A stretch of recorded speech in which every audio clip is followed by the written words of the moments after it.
be focused in any subject matter. But that is not meditation. Don't misunderstand that.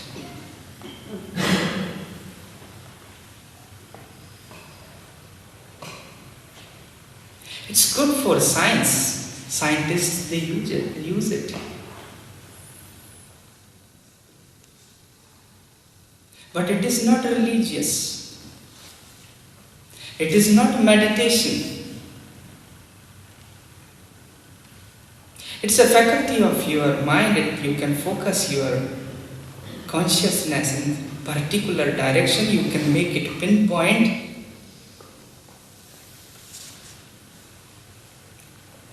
And more the pointed your consciousness, more the power it has, more the sharp it is.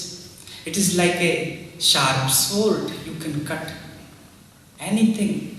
You can cut any mystery of the nature with the concentration. You can go deep in any object.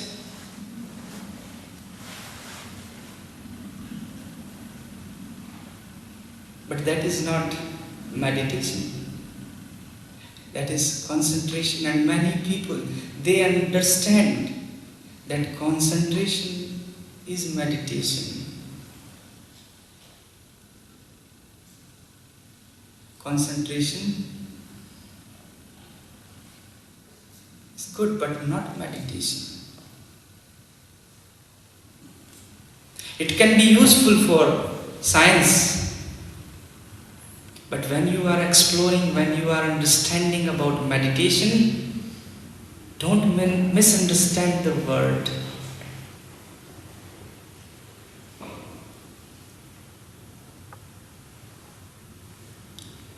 Similarly, like science uses concentration, philosophy uses contemplation. And many people, they misunderstand contemplation as meditation. But contemplation is also not meditation. Of course, it's wider.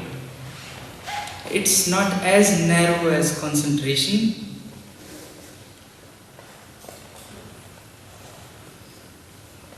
But contemplation is also confined to subject matter.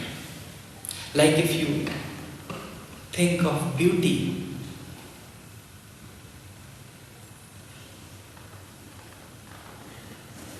you can think of beauty. You can take the subject of beauty and you can go on thinking. You can jump from one beautiful thing to another beautiful thing. One beautiful experience to another beautiful experience. But you remain on that subject. You don't drop the subject. You go on thinking about the same subject.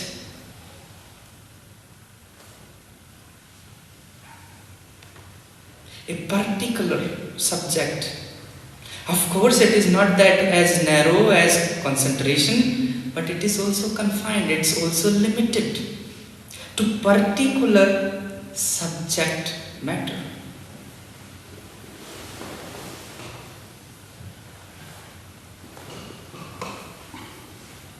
You can take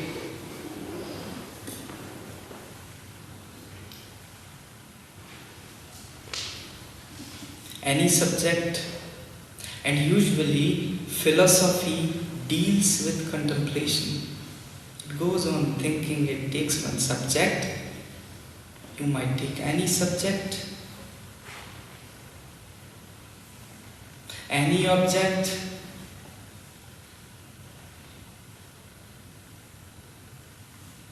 and then you go deeper in that subject and try to understand that subject. deeper and deeper you go. It's not as narrow. You have more space to move. In concentration, you have no space. You are focusing your mind on particular thing, and more pinpointed you are, the more efficient you are. Science is using that.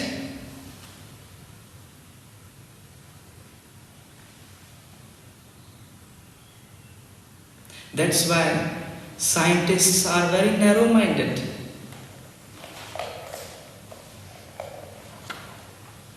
I think you will be surprised to hear that I am saying scientists are narrow-minded. Because you have experienced scientists are broad-minded. But that is not the case. They are narrow-minded. So focused.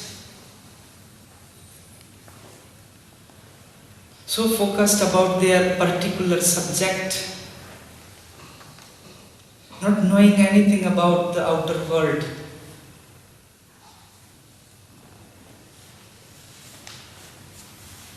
They are just focusing on particular thing. If you talk about that particular subject to them, of course, they are open-minded. They can even hear you with very kind and gentleness, with humility. Even if it is opposite of their theory. They will respect that. In their subject matter, they are open-minded. But what I am saying,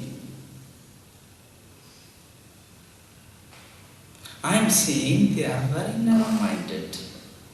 Because they don't know. They are just focused in particulars.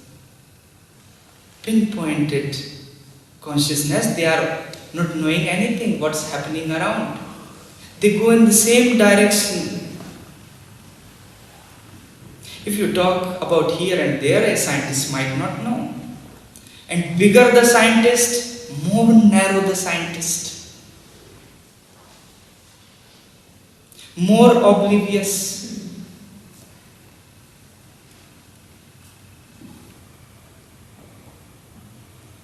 I have seen many religious people, many spiritual people, they brag about that, oh, such a big scientist, Nobel Prize winner, this and that. He is coming to our church and praying. Even such great scientist, Nobel Prize winner man is praying in the church. They brag about, they are proud about. But they should know, this is not that scientist who is coming to this church. This is not that Nobel Prize winner who is coming to church. A scientist is more gullible, more simple than you are. You don't know about anything.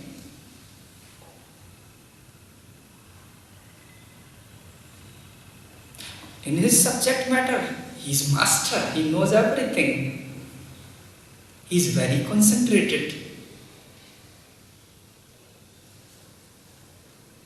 But you might know more than a scientist in common things, because you might have read about some religious books, some other culture, other religion.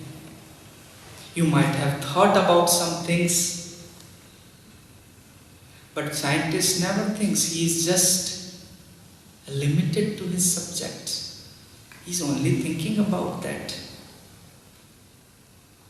He is not interested in anything else other than his subject. He is much more gullible than you. He would not know anything. To be a scientist, One thing is certain. If you want to be a good scientist, one thing is certain. You will have to lose a common sense.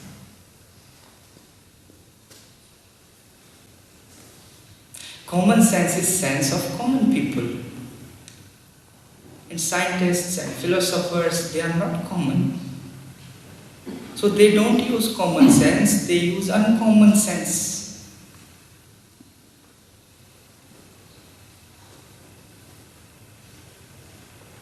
In certain matters, you will see the scientists are more orthodox, more superstitious than you are. Because they have not given a single thought to that matter, they have not given any single inquiry to that thing. They just do whatever the society is doing, they just do whatever the religious people they want them to do. Because this is not his subject matter.